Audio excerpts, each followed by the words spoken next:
Deep in the shipyard, I've watched them rise for 30 years. Today, we begin building another aircraft carrier. It all starts long before the steel. Years of design, simulation, approvals, extreme planning turns dreams into blueprints that will guide every weld. The first physical step, steel arrives in giant plates. A plasma torch screams through 50mm high-80 steel like butter. The birth of the hull begins. Men in hard hats stand on what will one day be the flight deck. Right now, it's just another piece waiting for its brothers. Keel laying day. The first modular section from this model keel in the dry dock. We're talking 60,000 tons of steel before engines even arrive. That's not a ship. That's a small city being welded together piece by piece. Now come the prefabricated superlift modules. Each one weighs more than a destroyer. Built indoors, they arrive ready with wiring and plumbing pre-installed. One crane lift and half a hangar deck appears. The giant gantry crane lowers a 500-ton superlift precisely into place in the dry dock. Inside the dry dock, the hull grows rapidly. I still get chills every time I walk the length of what will soon be 1,100 feet of sovereign territory. Welders work in the dark belly of the beast. Sparks rain like fireworks. Every bead is x-rayed and pressure tested to hold back the ocean itself. 3 generations of welders stitch steel together. Grandfathers teaching grandsons the art that will outlive us all. They call it Land 1, the first island superstructure module. When we set it on the flight deck, the carrier finally starts to look angry. The island rises. Command, navigation, radar stacked. This is the brain of the floating airfield. The moment the island is craned aboard, the whole yard goes quiet. Everyone knows she is becoming a carrier. Flight deck plating is now complete. From up here, you can finally see it. 4.5 acres of steel that will launch and recover 70 aircraft. Hangar bay doors. Each one weighs 120 tons and opens like the jaws of a steel dragon. I've seen men cry when the ensign is raised for the first time on a new carrier. Today might be that day. Silent giants. Soon they'll push 100,000 tons through the sea at 30+ knots.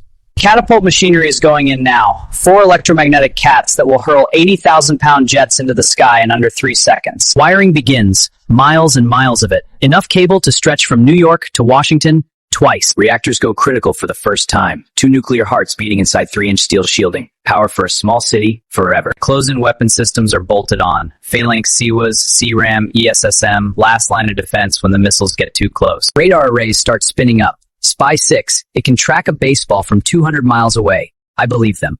The island is painted, that classic haze gray with the carrier's number in white. She's starting to look like she belongs to the fleet.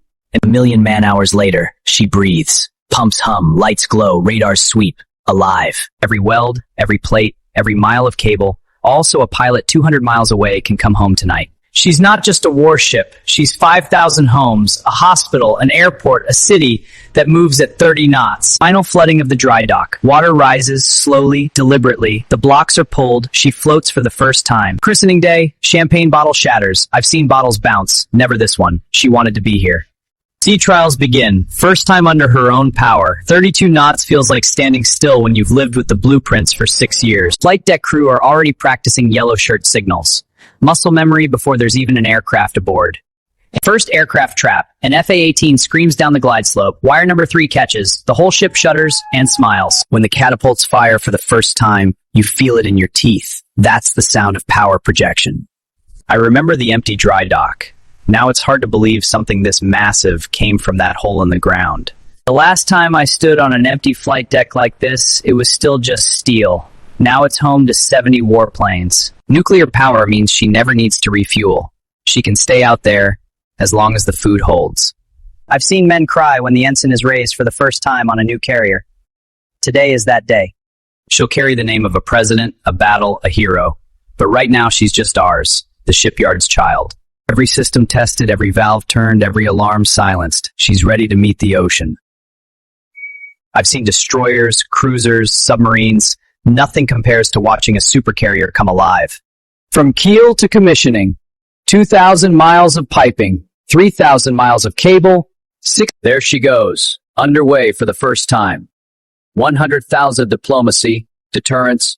10 years from now, pilots will land here and never know how many nights we spent under floodlights to make it possible. They say a carrier is never really finished. They're right. She'll evolve every day she's in commission. From raw steel to 4.5 acres of controlled chaos, this is what 10,000 hands in 6 years look like.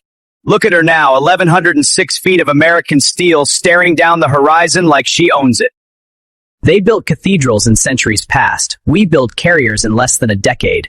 Different gods, same awe. And so another legend sets sail. From the shipyard's embrace to the world's oceans, she carries our future.